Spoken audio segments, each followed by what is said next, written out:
Pues nos hemos venido aquí a una casa muy singular, aquí que están cenando, bueno, están terminando de cenar, y hay unos señores, uno ha compuesto un himno de España y el otro le toca algo así parecido a lo de la Marta Sánchez, pero esta gente le superan. Aquí está Manuel. Salud. Aquí está el Titi Flores y Sonia Flores. Bueno, ¿cómo es el himno ese que ha inventado usted? Que ha compuesto, perdón. Yo un himno que no tenga letra, ¿no? Yo le he puesto letra al himno de España. ¿Y cómo suena? Pues ni lo voy a hacer. ¿Cómo es?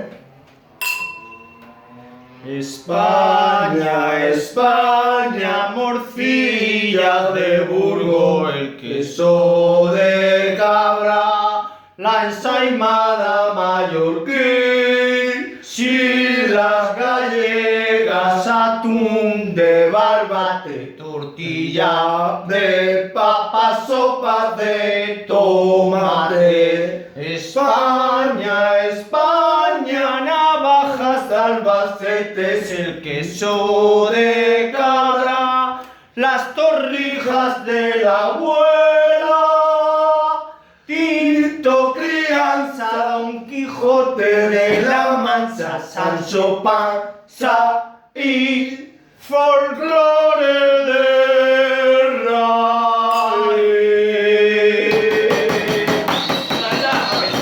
raíz. El típico himno guerrero que estamos acostumbrados, ni...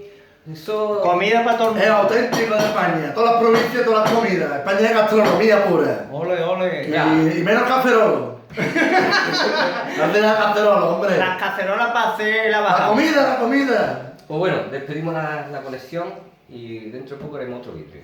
Está claro. Viva, Hasta luego. viva España y viva la gastronomía. Y el estómago de los humanos.